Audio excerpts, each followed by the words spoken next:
Pozdravljeni, dragi gledalci, v novi oddaji Reflektor. Vsak posameznik se vsak dan spoprijema z različnimi izzivi, ki ga pač tvorijo v človeka, kakršen je. In danes imamo s sabo gosta, ki je šel skozi zelo zanimive in unikatne izzive, pred katerimi se nikoli ni vdal in dosegel velike rezultate. Spoznajmo Tima Žnidaršiča Svenška. Tim, zdravo. Pozdravljeni. Jaz sem te zdajle precej burno opisal, ampak prosim za gledalce, mogoče kakšno besedo o sebi. Kdo si, kaj počneš?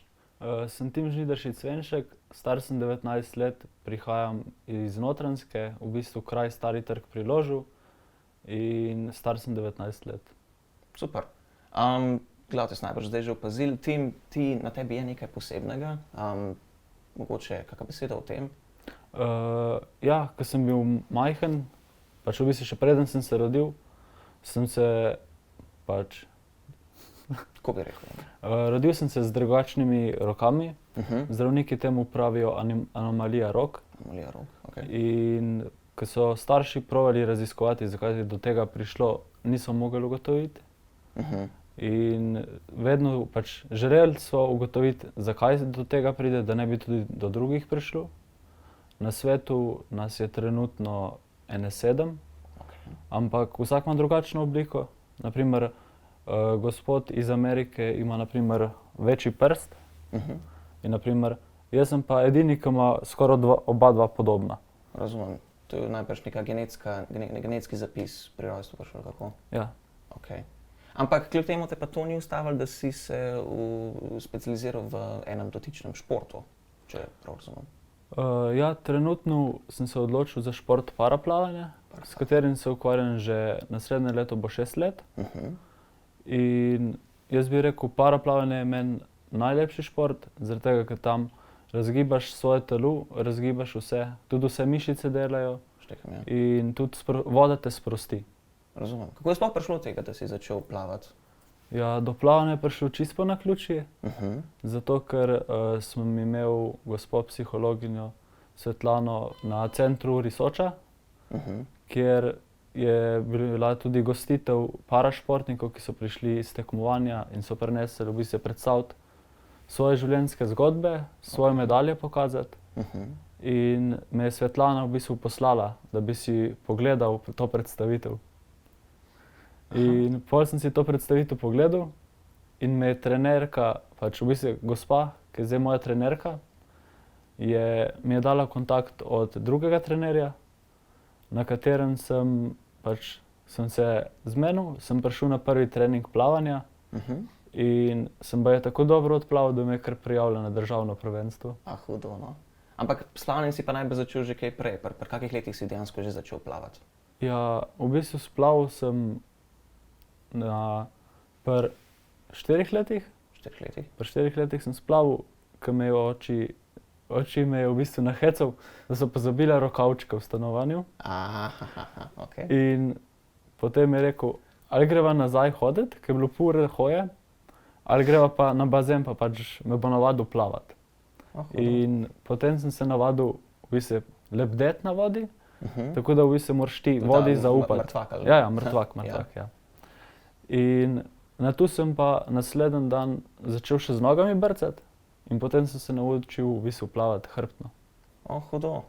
Ja, fajn. Drugače pri plavanju, ko plavaš, koliko ti dejansko roke pri tem pomagajo? Ali vse na nogah zares? V bistvu pri plavanju rok ne smem uporabljati, pač lahko jih uporabljam na treningih, na tekmovanjih jih pa ne smem, zato ker pač ne spada, spadam v kategorijo S6, ker je pač dovoljeno v bistvu uporabljati samo noge, tako so mi tam predlagali, zato ker v bistvu, če uporabljam roke med plavanjem, mi delajo samo upor. Tako da je vse na nogah. Prav večje breme, kakor zares izkoristek. Ja, razumem, okej. Torej, plavaš, si rekel, zdaj bo 6. leto plavanja. In to plavaš na katerih različnih nivojih tekmovanj? Ja, 2 leti nazaj sem bil v bistvu na paraolimpijskih igrah v Tokiu. Hudo. To se pravi, da je to kar najvišji nivo, kolikor je možno. Okej. Trenutno za paraolimpijske igre v Parizu še nimam norme, ampak se bomo potrudili, da jo lovimo.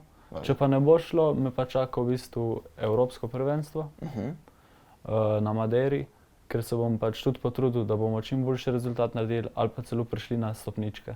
Velja. Recimo pri smučanju, zdaj, ker razmišljam, imajo te različna državna prvenstva in tudi te neke pokalna prvenstva. A v plavanju imate tudi v to smer paraplavalci? V paraplavanju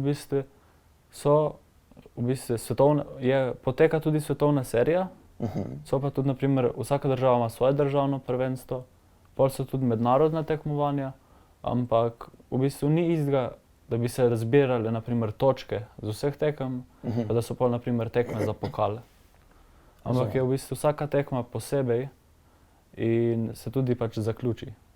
Razumem. Recimo, kaj bi najbrž gledalce zanimali, tudi ko plavaš, oziroma ko imate te kompetitivno plavanje, po kakem ključu se lahko določi, kdo sme s tabo plavati v isti kategoriji? V bistvu pri plavanju, pri paraplavanju je vse dogovorjeno, v bistvu obstaja neka komisija, ki, na primer, ti začneš trenirati in potem preden lahko začneš profesionalno tekmovati, na primer na mednarodnem nivoju, imaš ti v bistvu neko kategorizacijo, ker določijo v bistvu s tvojo skupino, s katerimi boš lahko tekmoval. Na primer, preverijo tvojo plovnost, kaj lahko vse uporabljaš. Na primer, meni so ocenili, da mi manjkata 2 uda, to se pravi 2 roki, katerih ne uporabljam. Na primer, v isto kategorijo pa spadajo, na primer, če ti manjkajo 2 uda, na primer meni noge, pa tebi, na primer, da bi manjkale roke. Na primer, da bi bila oba dva z nogami, sva v isti skupini. Se pravi, šteje se po udih. Ja, tudi šteje se po udih. Tako, razumem. Prej sva govorila še o Tokiu, omenil si Tokio. Kakšna je bila ta izkušnja? Koliko časa ste bili v Tokiu? Kako je to izgledalo? V Tokiu smo bili tam v času korone, tako da smo vsi športniki različno prišli na tekmovanje. Na primer, določeno je bilo, da si lahko 10 dni na tekmovanju, več ne. Razumem. Jaz sem prišel v bistvu 1 teden pred tekmovanjem. Meni je bilo neverjetno. Bili smo vsi v enem hotelu, imeli smo celo svoj štuk. Koliko reprezentanc je to sploh bila? Koliko vas je bilo vse skupaj? Športnikov je bilo, meni se zdi, da okrog 7. 7, okej. In to so bili vsi v različnih športnih. Na primer, v paraplavanju sem bil samo jaz. V strelstvu sta bila 2, v lokostrelstvu 1 in v atletiki 1. In to ste bili vsi skupaj zdaj v tem hotelu, skupaj se pravi za celotna reprezentanca? Ja. Bilo je pa tudi najbolj smešno, ker pač, kakor smo šli ven iz hotela, smo morali nositi maske. Obdani smo bili z 2 metra pa še malo visoko ograjo. Imeli smo možnost iti v trgovino z spominki, ker sta mi tudi trenerka in bivši trener kupila nagrado, kao majico, da bom imel za spomin na tekmovanje. Hudo, Jedilnica je bila narejena, v bistvu vsaka miza je imela plastičen zid, pač da si lahko masko snel, pa da se korona ni prenašala. Zato, ker smo imeli tudi testiranja na vsake 4 dni in smo pač vsi bili negativni, ampak na koncu je ena gospa zbolela, na srečo je bila negativna in so jo spustili domov. Drugače bi vsi morali ostati tam še 14 dni. To bi bilo katastrofa. Ampak jaz bi rekel, Tokio je zelo lepo mesto, je videti, da so ljudje ful prijazni. Edino, ki je, pri njih imajo besedo rush hour, na primer tudi, ko pridete na primer v Ljubljano, so vse ceste polne. In na primer pri njih to traja 2 uri in potem so vse spraznjene, ni skoraj nobenega avta. Se pravi rush hour, dejanski rush hour. Štekam. Ja, fajn. Imaš sicer tekom različnih tekmovanj tega ugibam, da si naredil tudi kakšna medkontinentalna prijateljstva in se najbrž poznaš s kakimi različnimi paraplavalci? Trenutno je 1 leto nazaj je odšla moja bivša soplavalka. Hodila je v Sloveniji na faks, prihaja pa iz Dominikanske republike in je v bistvu trenirala v isti progi z mano. bila sta tudi ful dobra prijatelja pa vse. Pa zdaj se malo manj slišva, ne hodiva več na zajtrke po treningu. Ampak so se začela meniti, da bom en dan šel v Dominikansko republiko kao na počitnice in bova pač naredila skupaj nekaj treningov. In jaz bi rekel, prijateljstva vedno ostajajo. In najbolj ponosen sem pa na, ko sem bil mlajši, sem šel na prve Evropske igre mladih, ker sem spoznal v bistvu mojega vzornika, Filipe Rodriguez. In jaz sem bil, wow, on je res legenda. In kljub temu, pač jaz sem mislil, da me bo on pozabil pol, ampak smo se videli v Tokiu, smo se videli na evropskih, vse povsod, on se me vedno spomni. Vedno pride do mene, se začneva pogovarjati in jaz bi rekel, temu se tudi reče pravo prijateljstvo. Jaz sem mislil, da lahko človek na hitro pozabi na nekoga drugega, naprimer tako, naprimer se menjaš s prijateljem in pol te bo nekaj zmotilo in boš kar pozabil na njega. Razumem, ja. Ne, to je fajn slišati, to je odlično. Kar se pa tiče tvojega športa, mi je zanimiva informacija, da plavanje ni bil tvoj prvi šport zares. Ne, moj prvi šport je bil v bistvu nogomet, za katerega sem mogel prenehati trenirati zaradi poškodbe kolena. Zgodilo se je pa čisto po naključju. V trgovini sem se zavrtel in mi je spodrsnilo in sem padel na koleno. In potem sem si še neparkrat sem se udaril v koleno, pa padel. In saj sem kar vztrajal, bi rekel, z bolečino. Približno pol leta, zato ker sem vedel, da imamo na koncu leta kakor nek turnir, kjer se zberejo vse ekipe. In smo na srečo bili tretji. Meni se zdi, da je bilo vse skupaj 5 skupin. In jaz sem bil zelo vesel. Sem rekel, evo, zdaj smo dobili pokal, ker sem ga v bistvu jaz odnesel domov, zato ker sem bil kapetan. Ampak potem smo pokal vrnili trenerju. Fajn. Recimo, kako bi to rekel, ko skozi leta športanja in drugih aktivnosti, najprej si imel včasih tudi kakšne večje prepreke, ki pač so ti predstavljale kako pomembno vprašanje, kako pomemben problem. Ne vem, si imel kdaj kakšne hujše odločitve za sprejeti, kar se tiče tvojega športa? Najhujše je na primer pol, ko si malo starejši, ko začneš razmišljati, koliko ti katera stvar pomeni. In trenutno, če gledam, če bi moral zbirati nujno med družino pa športom, bi bila tu ena izmed najtežjih odločitev in verjetno bi vsak človek zbral družino.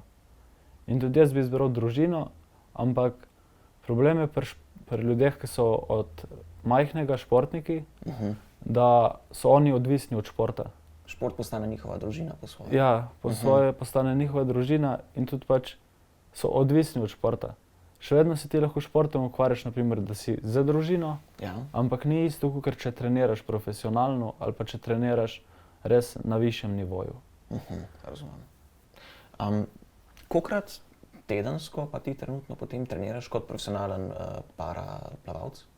Trenutno tedensko treniram 9-krat in teh 9 treningov naredim v 5 dneh, kar je v bistvu kar naporno, ampak še vedno na vsake toliko so tudi tekme za vikende, katerih se udeležimo in smo s trenerko ugotovili zdaj na tekmovanju nazadnje, ki sem bil, da bo treba število tekem povečati, zato ker vsak štart, ki ga narediš, ti da v bistvu ti zbije tremo.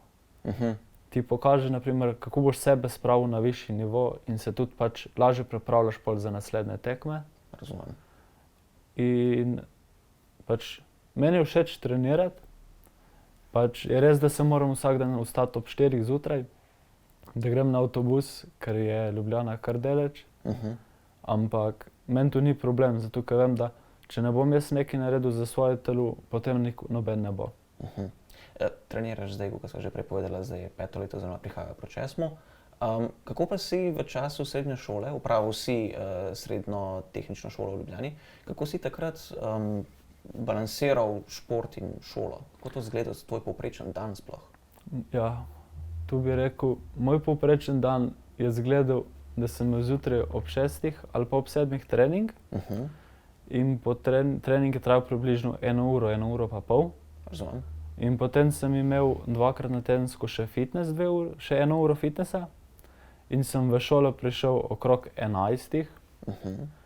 To se pravi, zamudil sem skoraj polovico dneva. Okay.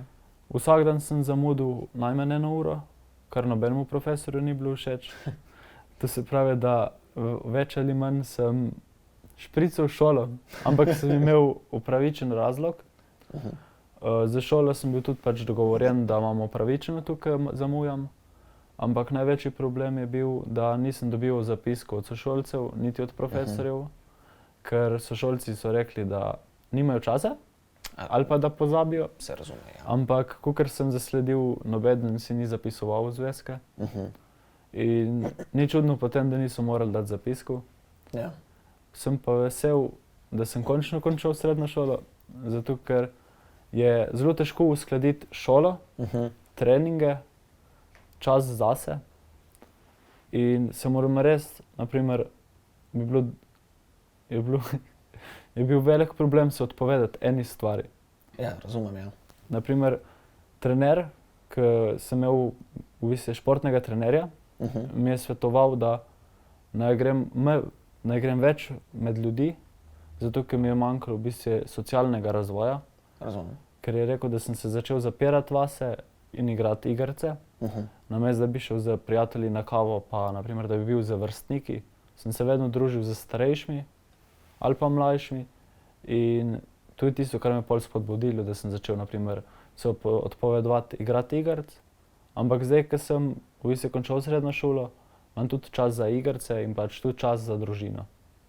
V življenju so ljudje imeli različne poglede v tvoje kondicije, ne? Kako je prihajalo do interakcij z njimi? Kako je prišlo do tega sprejemanja? Kako si ti se spopremil s svojo kondicijo?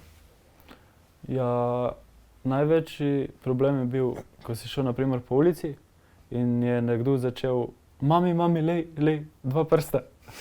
Meni je bilo to vedno, pač nisem se počutil slabo, sem se počutil smešno, ampak najhujše je bilo, naprimer, ko se začneš pogovarjati z nasprotnim spolom, nikoli ne veš, kako te bo oseba sprejela. Naprimer, zdaj je veliko ljudi, ki gleda, da se bo družilo z ljudmi, ki izgledajo dobro, ne pa, naprimer, ki imajo dobro srce, naprimer, in ki se lepo obnašajo, ki res skrbijo za svoje prijatelje. In to je bil največji problem, ki še danes obstaja. Ampak jaz bi rekel, ljudje, ki smo se rodili drugačni, nam je lažje v življenju kot tistim, ki so se poškodovali potem v enem delu svojega življenja. Zato ker ti si bil že vzgajan od tega, da si drugačen in da se zavedaš, da bodo ljudje malo drugače gledali. Ljudje, ki so se pa pač kasneje poškodovali, se morajo pa vsega tega ponovno naučiti. Razumem. Skozi tvoje življenje si imel kdaj kako pomoč oziroma kako bi temu rekel, različne modele, ki so ti pač pomagali s spopremanjem s tvojo težavo? Ko sem bil mlajši, sem imel v bistvu, sem vse šel čez sam s sabo. Pač vedno sem imel podporo družine, pa podporo prijateljev. Zato, ker sem hodil starši so se odločili, da bom hodil v normalno osnovno šolo, ker so me tudi vsi sprejeli že takoj na začetku. Tudi z sošolci smo bili že v osnovni šoli skupaj, pa tudi v vrtcu. In potem smo se vsi razumeli. Noben ni kritiziral mojega stanja. In vedno sem bil nekako dobrodošel med njimi. In tudi pač pol kasneje mi je to koristilo. No, pa če se vrnemo zdaj nazaj na plavanje, se pravi vsi ti treningi in kompetitivno udejstvovanje na različnih ravneh ti je najbrž prineslo določene dosežke, ne? Se pravi Tokio kot najvišji, če vrževa približno številko, koliko kolajn recimo si do zdaj nabral? Jah, medalj imam preveč. Jaz bi rekel, več, kakor jih lahko preštejem na prste, ker trenutno imam samo 2. Ampak bi rekel, število medalj bi lahko pomnožil, naprimer, če rečemo 2, bi lahko rekli krat 20 ali več. Okay. In sem trenutno mogel tudi omaro narediti. Trenutno medalje so še na steni, ampak jih moram prestaviti v omaro, zato ker drugače se mi zdi, da bo zmanjkalo prostora. Ja. Ampak poleg teh fizičnih nagrad in medalj, si imel kdaj tudi kakšne druge različne dosežke, ki bi jih kako drugače pokazali? Se pravi, ne vem, vem, da si bil tvoja občina, Stari Trg, in da te je proglasila za častnega meščana? Ja. V bistvu je veliko dodatnih priznanj, pa tudi jaz sem sam sebi rekel, že ko sem bil majhen, ne tekmuješ zato, da boš dobil neko priznanje, medaljo, ampak tekmuješ zaradi tega, ker ti v tem uživaš. In to se pravi, tudi naprimer, če jaz pridem na tekmovanje, kakor je bilo zdaj v bistvu v Zagrebu, sem bil 2-krat četrti v mestu. Pač nisem bil zadovoljen s tem, ker sem naredil slab rezultat. Nisem bil pač za medaljami je bilo itak vseeno, ampak vedno ti tekmuješ sam s sabo, ne tekmuješ z drugimi. In pol, ko človek to enkrat ugotovi, mu je tudi lažje pol se spoprijemati z različnimi pač odločitvami. Ali pol, naprimer, če bo naredil slab rezultat, se lahko pol odloči, zdaj pa ne bom več treniral, zato ker pač sem dal vse od sebe, ampak še vedno nismo prišli do tega, ker smo. In to je bilo pa tudi problem pri meni v Zagrebu zdaj. Naprimer, sem naredil slab rezultat in glede na to, kakšni treningi so, sem se počutil, ali je sploh vredno trenirati, ali je bolj, da se ustavimo, bolj, da naredim pauzo. Ampak sem pol ugotovil, morda sem imel pa samo slab dan. Morda bo naslednjič boljši. Bomo še malo trenirali, pa bo še boljši.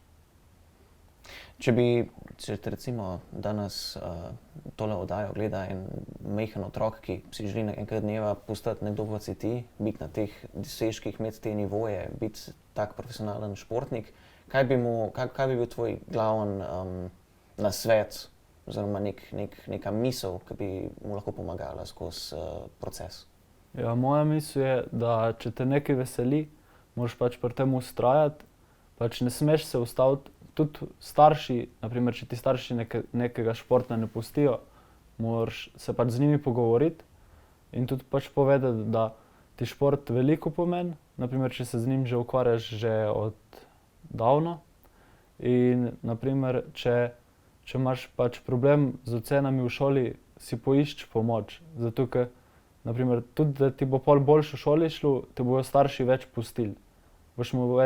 Tudi bolj se boš ti počutil, ker te bojo drugi bolj sprejemali in tudi starši ti bojo pač dali več proste odločitve, več prostega časa boš imel.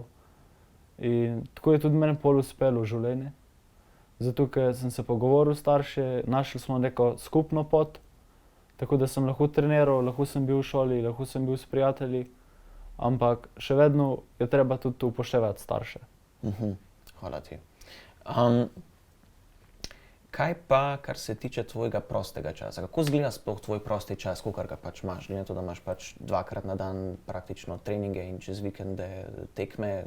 Kaj je sploh tvoj prosti čas? Ja, jaz bi rekel, moj prosti čas se začne, kakor je konec treninga.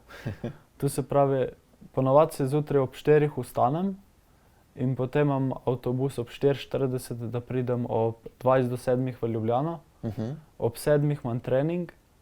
Trening se konča približno ob 8:30, če imam potem še fitness, traja približno nekako do 10. Avtobus za domov imam ob 11:15 in to se pravi, nekako ob 11:15 pol 1 uro spim, zato da se nekako spočijem. Moj maser pravi, da je to v bistvu, po angleško se reče power nap, to se pravi energijski spanec, tako da v bistvu moje telo dobi nazaj energijo in potem pridem domov približno okrog 1.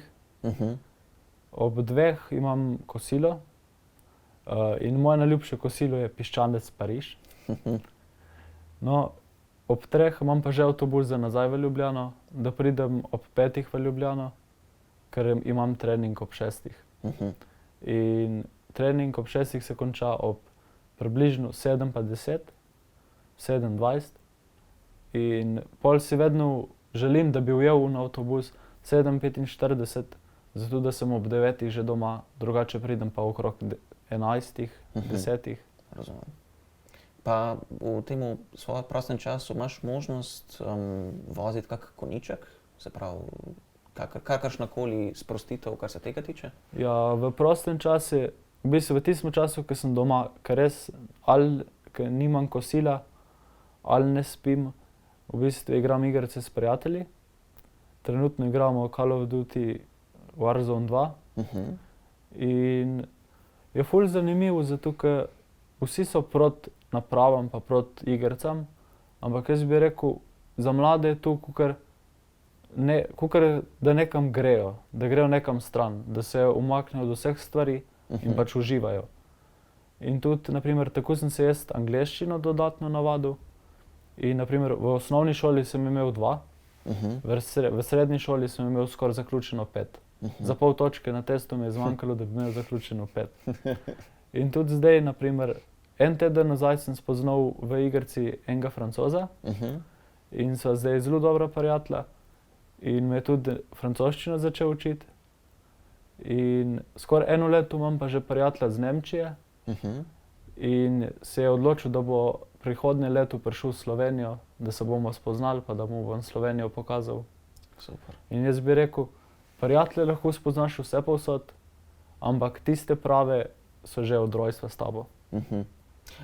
Vem pa tudi, da se vsaj približno ukvarjaš s zbiranjem mineralov oziroma kamnov. Kaj pa s tem? Ja, to je bil pa moj prvi hobi, ki sem ga na začetku jemal v bistvu že kakor profesionalno. Kamorkoli smo šli, sem začel gledati po tleh, sem videl, če se kaj lesketa, pa sem potem pobral. In trenutno imam zbirko, jaz bi rekel, več kot 100 vrst kristalov. Jih poznaj tudi popišeš, v smislu, kaj točno si naredil to? Imam vse popisano, ampak še vedno vse vem na pamet, kateri kristal je, s kje prihaja, kje sem ga našel ali od koga sem ga dobil. Čeprav zdaj jih že nekaj časa nisem zbiral, zato ker nisem imel niti časa, ampak še vedno kamorkoli gremo, gledam po tleh. Razumem. Zbirko so pa ocenili približno na jurja 200. Jurja 200, okej. Kaj pa je tvoj plan, recimo zdaj, ko zdaj gledava naprej, tvoj plan za prihodnost, recimo? V čem se vidiš, recimo, koliko časa vidiš to plavanje, kaj vidiš po plavanju? Ja, moj plan za prihodnost je, da trenutno se bom ukvarjal s plavanjem, dokler bom lahko, dokler mi bo telo dopustilo, pa zdravje. In pač dokler bom imel voljo. Zato, ker v športu je tako, da ti se ne smeš v neko stvar siliti in na primer, če ti nekaj ne paše, je boljše pol, da nehaš, kakor da dobiš na primer upor proti športu. In trenutno sem se odločil, da se bom ukvarjal s športom, ampak pol, ko bom videl, da nimam več volje, da mi je dolg čas, ko grem na trening pa vse, sem se odločil, da bi postal v bistvu kakor nek človek, ki dela z ljudmi. In tu še ne vem, razmišljal sem, da bi šel v kakšne šole za posebne ljudi, pa da bi pol naredil izpit, pač da bi lahko poučeval njih, ali pa da bi delal z njimi, ker trenutno sem končal računalniško šolo in računalništvo me glih ne veseli. Tako da, ja. Si mogoče razmišljal v smer treniranja? Se pravi, da bi kot trener nadaljeval s športom? Ja, razmišljal sem tudi, da bi bil pač, kakor da bi bil fitness trener, ampak sem pol razmislil, da bi bilo ful težko pokazati ljudem vajo, na primer, a ne. Ker imam drugačne roke, bi lahko pač nekdo narobe razumel, pač popravljal bi ga lahko, ampak za pokazati bi bil pa malo problem. In sem pol tudi razmišljal, da se da vse rešiti, zdaj je tehnologija že toliko napredovala, da lahko dejansko jaz na tablici ali pa na telefonu njemu vajo pokažem in pač ga pol sam popravljam med vajo.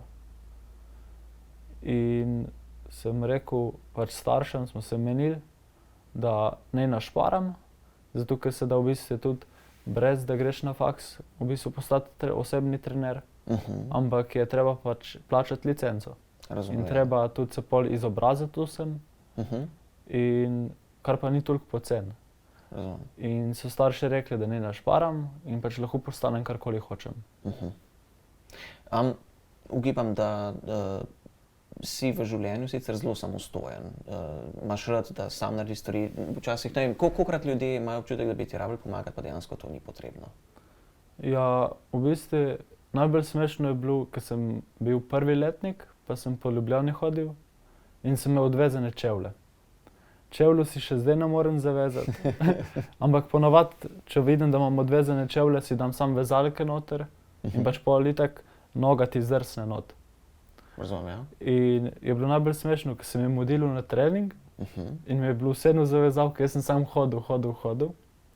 In potem je hodil en gospod za mano in je rekel, če mi lahko pač pomaga, da mi zaveže čevlje. In jaz sem se sam počutil, kaj naj zdaj rečem. Pač bi rabo, da mi zaveže, ampak pač ne maram prositi za pomoč, a ne? In tudi vsi pač ne marajo, naprimer je polno ljudi, ki nočejo prositi za pomoč, pa jo rabijo. So pa tudi ljudje, ki nočejo pomoči, krajš počakajo, pa bojo sami naredili, ali pa da jim bo pač pomagal asistent ali pa oče ali pa mama. In v tem se ful ljudje razlikujejo. In nikoli ne veš, pač vedno je dobro vprašati človeka, če želi pomoč, ampak ni pa dobro vsiliti v osebo. Razumem. A imaš sicer znotraj tvojih sposobnosti in zmožnosti mogoče še kak smer, kak hobi, kako stvar, ki jo še odkrivaš, oziroma bi jo rad še razvil? V smislu, ne vem, drug konjiček, mogoče drug šport? Ja, razmišljal sem tudi, da bi se probal naučiti čim več jezikov. Zato, ker mi je že nekaj ljudi reklo, da imam dober posluh, da dobro izgovorim pač besede v drugih jezikih. Naprimer, bom nekaj slišal in pač bom znal pol tudi izgovoriti. Razumem. Pa tudi v bistvu nekaj časa nazaj sem si zaželel, da bi pesem naredil. In to je bil nek projekt, ki sem mu jaz rekel projekt 2.0, ampak nikoli ni napredoval od besedila. Tako da v prostem času morda me bo pa enkrat ratalo. No, trenutno govoriš koliko jezikov sicer? Trenutno govorim 2 jezika, ampak pač za južnih dežel, to se pravi Bosne pa Hrvaške, pač znam oba 2 jezika. Razumem. Govorim angleško pa slovensko, pa malo francosko. Do nemščine pa še nisem prišel. Dobro, lepo. Še zadnje vprašanje. Če bi mogel oceniti, ko se primerjaš s drugimi plavalci, kje ocenjuješ samega sebe v smislu tvojih sposobnosti, pa tudi tvoje zagnanosti v športu? Koliko daleč se ti še lahko prideš? Ja, vsak človek, pač moja trenerka pravi, vsak človek ima svoje prepreke v svoji glavi. Vsak cilj, ki si ga zastaviš, je možno doseči. Samo polno toliko več truda je treba vložiti, da prideš do onega cilja. Moj cilj je, da bi prišel med top 8 na paraolimpijskih igrah ali pa še višje. In tu je res unen nivo, ki si misliš, tu ni možno. Zato ker, na primer, vsi ljudje se pripravljajo na paraolimpijske igre že 2-3 leta prej, 4. In proces priprav na paraolimpijske igre traja 4 leta. To se pravi, ene paraolimpijske igre se zaključijo, potem si ponavadi ljudje vzamejo, ne vem, rečemo 3 mesece, 4 mesece pavze, zaradi tega, da se ne naveliča športa. Zato ker treninge ti ratajo monotone, kao se že ponavljajo zdaj. Zdaj bil pa spet trening, ki je trajal 2 leti. In to je v bistvu največji problem, zato ker nikoli ne veš, a ti bo pavza prav prišla ali ti bo škodila. In pri meni je bilo vedno tako, da na primer lansko leto sem se želel, da ne bi imel pavze, letos sem si pa želel pavzo in pač sem jo tudi imel, zaradi tega, ker sem imel v bistvu probleme z zdravjem in sem pol tudi ozdravel. Velja. Tim, zahvaljujem se ti za tvoj čas, za tale intervju. Hvala, da si prišel za nas v studio. Zahvaljujem pa se tudi vam, dragi gledalci, za vaš čas, da ste se ogledali to oddajo. Vabim vas, da se nam pridružite takoj pri naslednji oddaji. Spremljate nas na Facebooku in Instagramu za vse druge novice in želim vam lep dan.